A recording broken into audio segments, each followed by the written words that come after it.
So,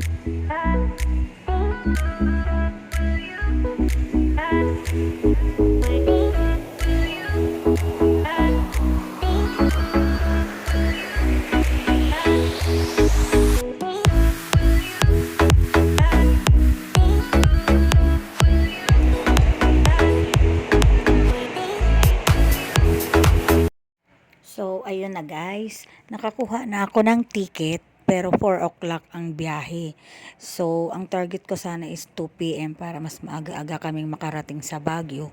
Pero wala na nga. So, ang sabi, pwede naman daw akong pumila para sa chance passenger para if ever merong bakante sa mas maagang biyahe, makakasakay pa rin kami. So, sana makakuha kami ng mas maagang biyahe para maaga makarating sa Baguio habang hinihintay ko yung pamangkin ko. So, pila muna tayo dito. So, ayan. Ang daming taong nakapila din. Loaded talaga ang mga biyahe ngayon.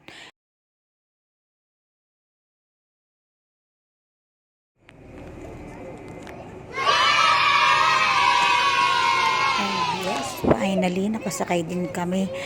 2:25 pa lang ng hapon, nakasakay na kagad kami and I'm so thankful. Ayan, sarap na ang tulog ng bebe.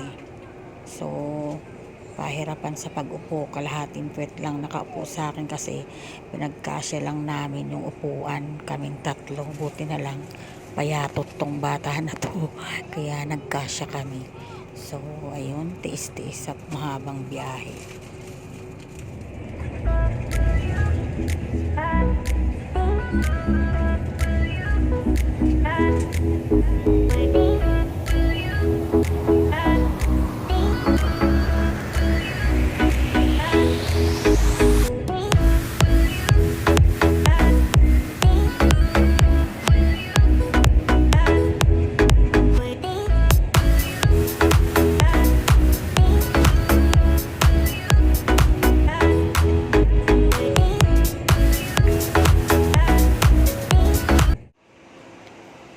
It's 5:21 p.m. Nag-stop over na kami dito sa Pusorobio. Ito lang yung tanging stop over namin kasi express yung nasakyan namin. So, walang hinto-hinto sa Tiplex siya dumaan. Ayan lang kinain namin at nag-hotdog ako. Cairo nag-hotdog sandwich. Malapit na kami sa Baguio kaya kakain kami ng kanin doon pagdating. Kumakain siya. Say hi.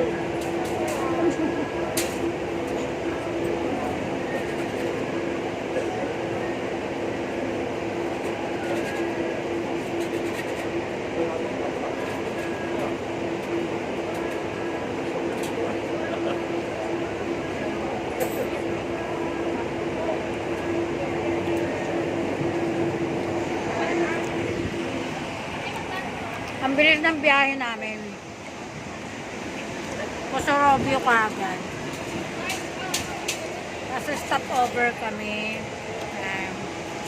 Ayun yung mga bus.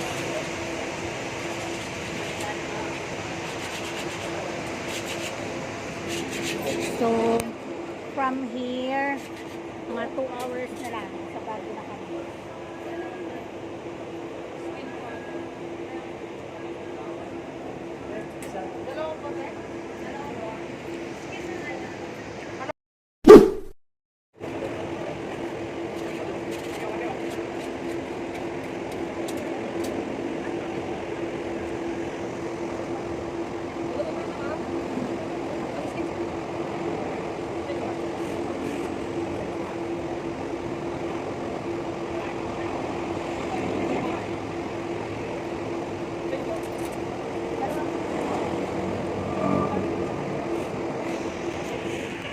Sarap pa. Parang may nakita akong gulaman kanina.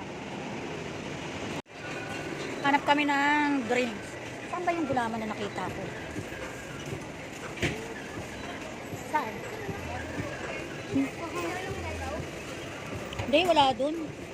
Parang dito yun eh. Saan? Hindi, parang dito ko yung nakita eh. Saan ba yun? Ah, yun.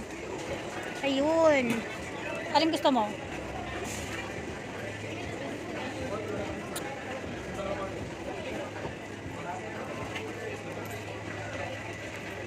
Magkano dyan, miss? Yung 60 lang.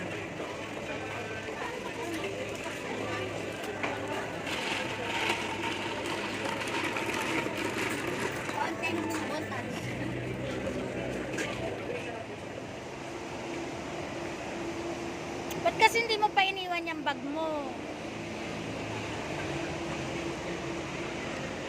Sige na, akit na dyan.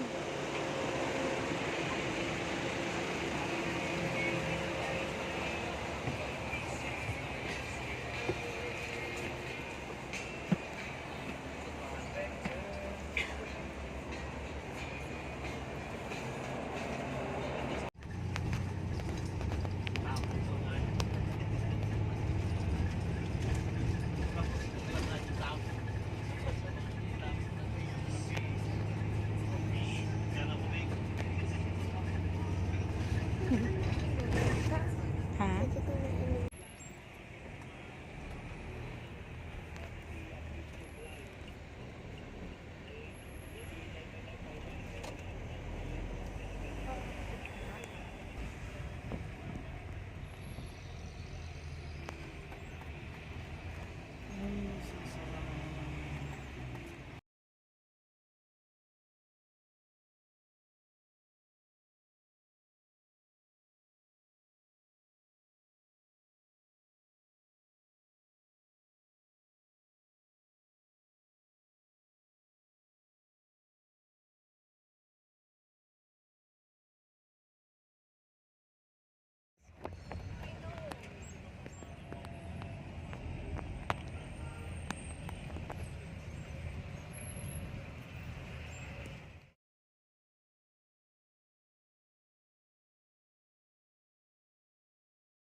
One eternity later.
So, ayan guys, patulog muna tayo tonight and bukas mapapalaban tayo sa galaan dahil bukas na ang Grand Floral Parade. So, let's go. Good night.